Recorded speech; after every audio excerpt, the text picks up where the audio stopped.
Parchemos pa' conversar, un podcast creado por la Tejeduría Territorial del municipio de Bello.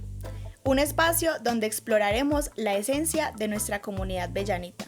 Hoy conversamos sobre la academia con Eladio Alexander Londoño de la Universidad Minuto de Dios y Sergio Estrada de la Universidad Marco Fidel Suárez. ¿Qué tal, muchachos? Nos encontramos en Parchemos pa' conversar, un espacio de encuentro ciudadano, y el día de hoy vamos a trabajar el tema de la academia y la relación con el sector cultural y con la reconstrucción de la memoria histórica del municipio de Bello. Nos encontramos en este espacio con el compañero Sergio. Mi nombre es Alexander Londoño Uriza.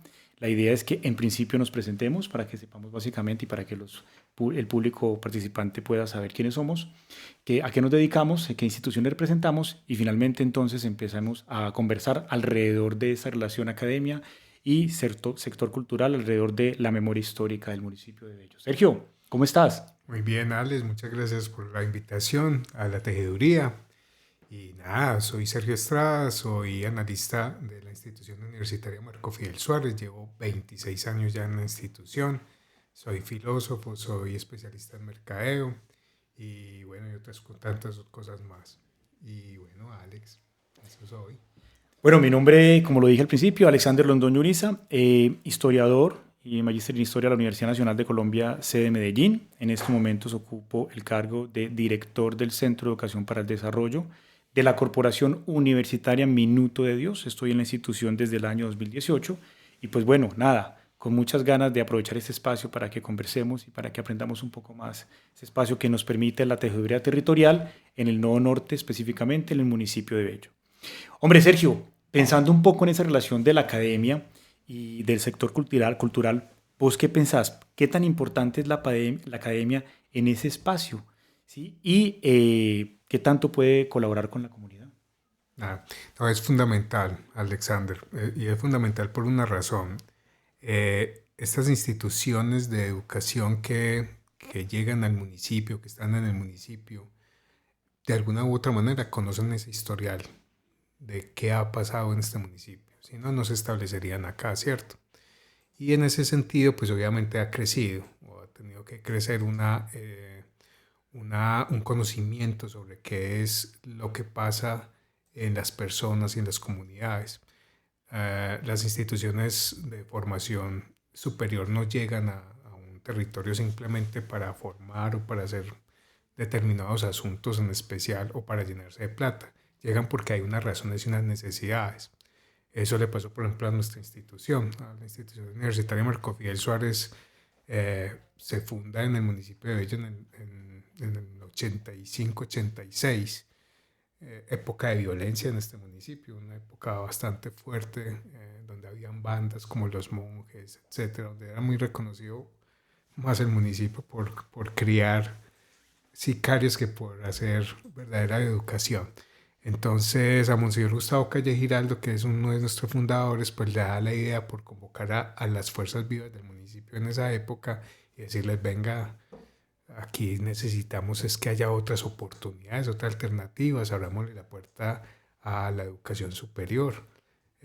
Aquí no había instituciones de educación superior en el municipio y Monseñor se da esa labor, se junta a un grupo de personas que fundan esta institución. ¿Con cuál objetivo? Con el objetivo de hacer cultura, de que verdaderamente el conocimiento llegara a esas comunidades. De eso se trató básicamente nuestra institución y ya llevamos 37 años en ese gran esfuerzo.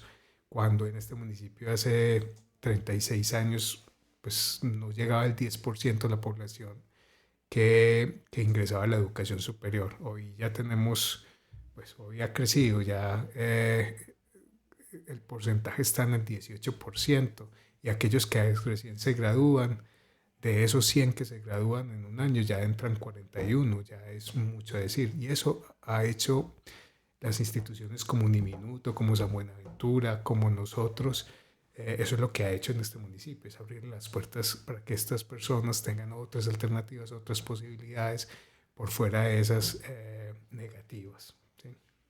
Pues me hace recordar mucho el tema de la importancia de la educación superior en el territorio, como lo mencionabas, sobre todo porque va en la misma línea de lo que nuestro fundador, el padre Rafael García Herreros, mencionaba en su momento, cuando él se soñaba esa universidad, una universidad que fuera al acceso de las comunidades más vulnerables. De hecho, cuando el minuto llega, hace 22 años, llega precisamente para sentarse en ese territorio que es las inmediaciones de Zamora, que era un territorio que estaba obviamente plagado por violencia, por conflictos, y de alguna manera la apuesta porque la educación iba a garantizar un proceso de formación que posibilitara sacar a los muchachos de las calles y en ese sentido pues de la violencia, pues de alguna manera permitió que en esa zona como tal se generara unas dinámicas muy distintas gracias a la presencia que llega a tener un minuto en ese espacio.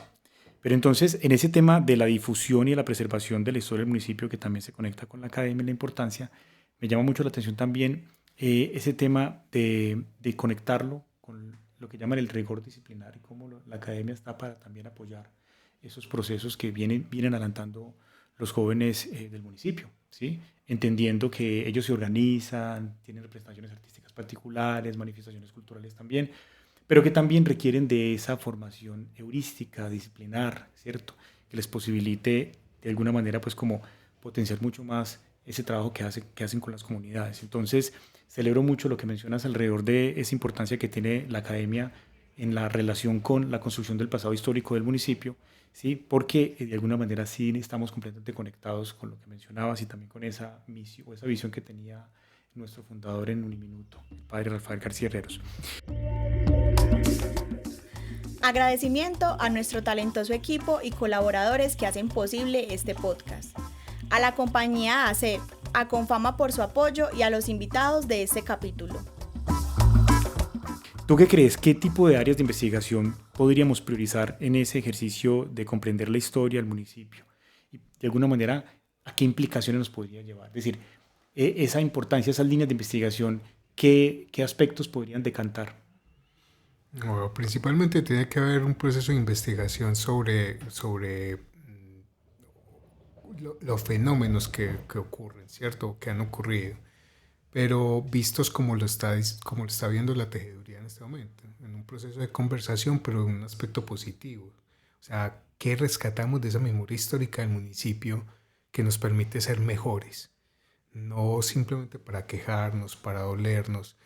Obviamente que ha sucedido y que han sucedido cosas que han dolido y que son, pues, y que nos han marcado, pero hay una transformación, hay un proceso transformatorio y en esa medida la academia tiene que aportar es mostrando cosas como estas. Mire, es que hay unas cosas que son muy positivas, hay unas comunidades que han hecho cosas muy significativas y que han sacado adelante toda la historia. Entonces, obviamente tiene que ver el tema de la historia de Bello, pero vista desde un proceso investigativo que sea fundamentado en aspectos positivos, ¿cierto? Yo pienso que por ese lado, el rescate de lo cultural, obviamente, no olvidar pues, que hay unas líneas de investigación cruciales en este tipo de procesos de recuperación de memoria histórica, y en ese sentido pues hay que tratar de enfocarse mucho en el tema de cómo reconstruir para construir, ¿cierto? Muy interesante ese punto que nos mencionas. También, sobre todo porque desde la academia se han hecho apuestas que tienen que ver con ese ejercicio que mencionabas, que es la recuperación de la memoria histórica. Yo no soy un defensor de la recuperación de la memoria, no porque no me parezca un ejercicio maravilloso, sino porque hay unos temas que requieren, volvemos al primer punto, como lo mencionaba, de esa heurística, ¿cierto? Y en ese sentido quiero pues como hacer mucho énfasis en algo, y es que en la historia, ¿sí?, hay unas corrientes de trabajo, podríamos llamar escuelas, que se anteponen o que se complementan y demás. Hay una corriente que es más positivista, hay otra que es un poco más de la línea de la memoria histórica, de la recuperación de la memoria histórica y cultural, y esta segunda línea pues se vincula mucho más a los procesos que se lideran desde la ciudad, ¿cierto? Sin embargo, de alguna manera se le hace mucha apología a lo que son las emociones, a lo que implica lo vivencial y demás, y pues eso de alguna manera nos pone, o me pone a mí a pensar en que es necesario también retomar aspectos metodológicos propios de la disciplina, como lo es en ese sentido la reducción de escala del análisis de observación alrededor del pasado. Es decir, hacer esos estudios barriales, esa historia barrial, esa historia que tiene que ver con las realidades, con las ¿sí? Microhistorias, que esas microhistorias van a posibilitar precisamente entender ese pasado, pero ya más allá de simplemente hacer un ejercicio de recuperación, ¿cierto? De recuperación de la memoria. Porque una cosa es hacer historia, otra cosa es hacer memoria histórica. Y para poder de alguna manera tener como tener esas claridades sobre ese pasado, sí es muy importante hacer esos ejercicios muy juiciosos, porque a partir de ahí podemos ir, yo sé que ya está mandado a recoger el concepto de objetividad alrededor del pasado histórico, pero por lo menos tratar de acercarse lo mejor posible, ¿sí? A lo que ocurrió en la época y en ese mismo sentido hacer un ejercicio hermenéutico, es decir, de interpretación acucioso, que posibilite mejores procesos en el abordaje pues, como de ese pasado. Entonces, de ahí pues, me remonta mucho a autores como Giovanni Levi, como Carlo Maria Cipolla, como Carlo Ginzburg, que son básicamente pues, algunos de los teóricos que han trabajado esos componentes y que dieron la puerta de entrada para que se empezara a afianzar todo ese tema de la importancia del pasado histórico, pero desde la perspectiva de la reducción de escala y por tanto de la historia del barrio, de la historia básicamente de la expresión artística cultural específica, que se puede conectar un poco con el tema de la memoria histórica cultural, pero que la idea es que venga bajo un acompañamiento disciplinar. Y lo digo porque yo tengo una experiencia de un municipio en el suroeste, en Jardín, en donde lo primero que se hizo en historia lo hicieron médicos. Y cuando tú revisas el asunto y empiezas a ver pues como esa revisión de documentación de la época, te das cuenta que hay un relato, un metarrelato que está conectado fundamentalmente es a lo onírico de ese pasado, ¿cierto?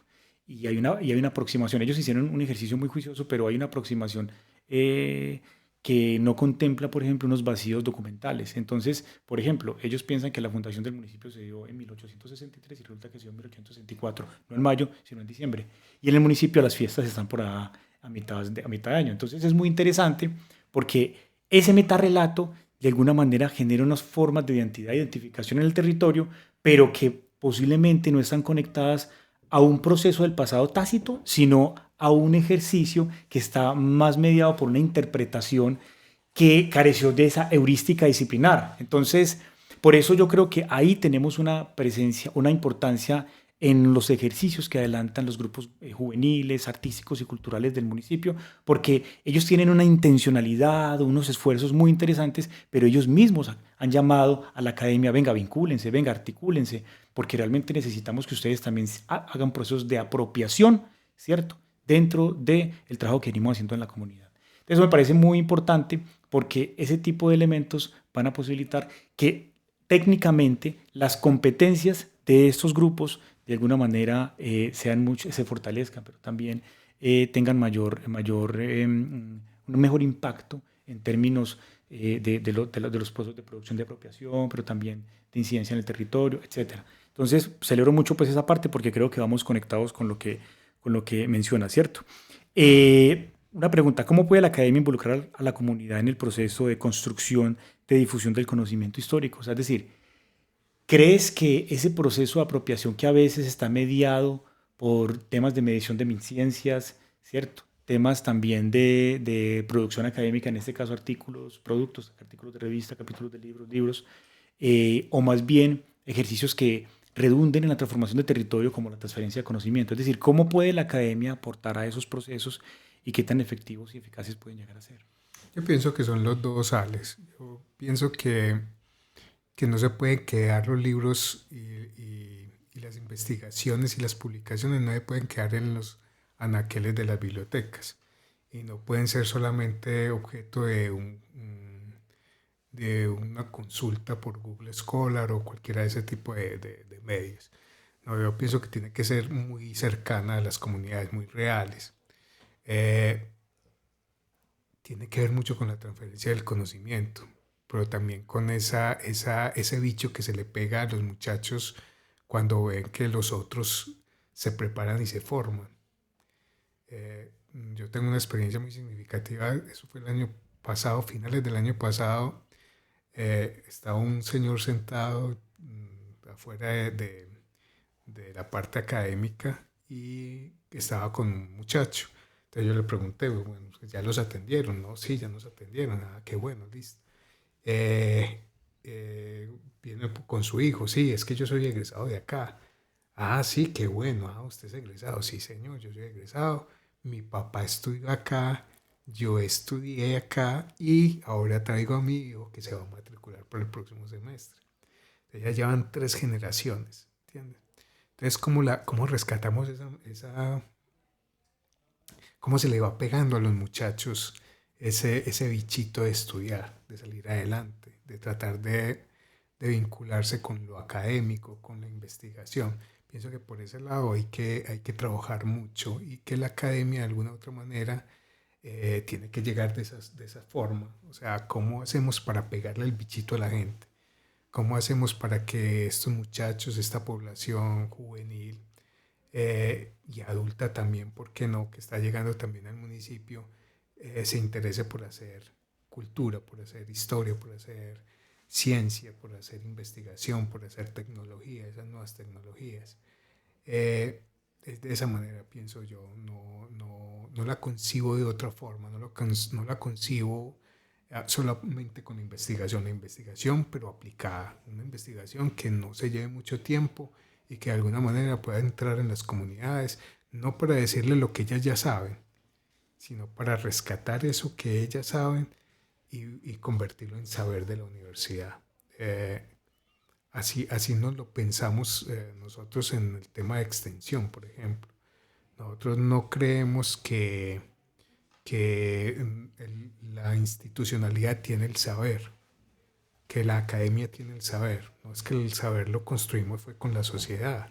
Lo que sabemos lo sabemos por ellos. Entonces hay que ir siempre a la sociedad, a ese tipo de transformaciones sociales, a ese tipo de acciones y objetos sociales, que ellos también nos muestren su saber para que lo podamos también transferir a la academia y desde la academia volver otra vez a reconstruir nuestro conocimiento para volverlo a llevar a la comunidad y que la comunidad se apropie también de él, ¿cierto?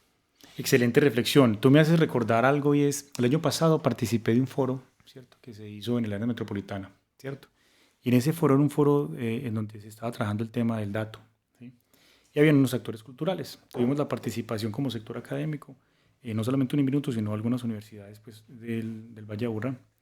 Y en ese ejercicio ocurrió un asunto bien interesante, y es que cuando se trabajó el tema de la academia, resulta que la mayoría de artistas, ¿cierto?, y de actrices y actores que participaron de ese espacio, y gestores culturales, pues, mencionaban, venga, es que el tema aquí no es que usted me diga, porque la mesa académica estaba planteando una máxima y es, hombre, hay que seguir fortaleciendo los procesos de investigación, ¿cierto? Los procesos de investigación. Entonces, llegó un punto donde el público participante decía, venga, es que ustedes nos dicen que hay que potenciar y fortalecer el tema de los procesos de investigación, pues que nosotros investigamos. Es que nosotros somos egresados de la Universidad de Antioquia. Es que nosotros somos egresados de tal universidad. Bueno, y en realidad, o sea, eso que usted, no estamos diciendo que usted no nos pueden aportar, ¿cierto? En cosas, sí nos pueden aportar, pero no nos salgan con que supuestamente con procesos de investigación y para de contar. Es decir, queremos es que la academia tenga una mayor incidencia. Entonces fue muy interesante porque cuando ocurrió eso, yo intervine en ese espacio, no participé en la mesa, pero participé del espacio, e intervine y planteé una máxima y es, desde la proyección social, como tú lo mencionabas, desde la extensión y la proyección social, se pueden acompañar procesos que no van a redundar en un producto, que en este caso es un artículo, un capítulo o un libro. Van a redundar en transformaciones efectivas en territorio. Y ese es el producto de la proyección social, la posibilidad de que el territorio sea transformado a partir de ese acompañamiento que se hace en términos de promoción del desarrollo humano, en términos del fortalecimiento de competencias tácitas técnicas y profesionales, pero eso demanda de nosotros una visión desde el punto de vista académico diferente, de que se investiga, se produce, se hace producción intelectual, pero es una producción intelectual que es resultado de un producto y que el producto en este caso es la transformación efectiva del territorio. Entonces, a partir de ahí hablamos de la posibilidad de hacer, por ejemplo, sistematización de experiencias, medición de impactos y empezar a mirar qué tan efectivo era ese acompañamiento que hacíamos alrededor de eso, de ese producto final, que sería entonces la transformación del territorio. Hombre, Sergio, muchas gracias por este espacio. Creo yo que este corto espacio nos permitió conocer un poco más esa relación que la academia debe establecer con los procesos que se lideran desde las comunidades, Celebramos una vez más la posibilidad de que en este programa parchemos para conversar, que nos abre Tejeduría Territorial. Creo que es un espacio que debemos seguir continuando realizándolo, porque esto va a permitir que se fortalezca un poco más lo que mencionaba Sergio ahorita al principio, de la identidad, de las identidades que tenemos, de las identificaciones que tenemos como vellanitas, pero también para empezar a construir nuestra propia connotación como vellanitas. Porque una de las cosas que yo pensaba cuando nos invitaron o cuando me invitaron a este espacio era, hombre, el tema de Bello es conocido como ciudad de artistas, pero ¿qué nos hace ciudad de artistas? ¿Cierto? Para entender qué nos hace ciudad de artistas hay que hacer un ejercicio de revisión de ese pasado histórico, hay que hacer un ejercicio de, en realidad yo sí me siento identificado como bellanita, ¿sí?, de ser artista, y si no es así, entonces ¿cómo puede hacerse un proceso de reconfiguración si es que así lo demanda ese pasado, o cómo podemos hacer procesos efectivos que impliquen que esa identidad esté connotada, pero ya de manera mucho más consciente? Agradecemos al público participante, esperamos que este espacio haya sido de una gran apertura y conversación para ustedes y esperamos verlos en una próxima oportunidad. Muchas gracias, Sergio. Muchas gracias a ustedes, Alex. Tejeduría, muchas gracias. Que estén muy bien. Marchemos a conversar en el barrio. En la dirección y producción, Un Cerro de Historias, Camila Ibarra y Duan Alzate, Laura Suárez en diseño de portada. La música que escuchan es de David Dors y Juan Nigas. David Osaba en la captura de audio. Esto es un podcast de la Tejeduría Territorial del municipio de Bello. Juntos podemos reconciliarnos con la historia y nuestra memoria bellanita. Sigamos parchando para conversar y tejer juntos.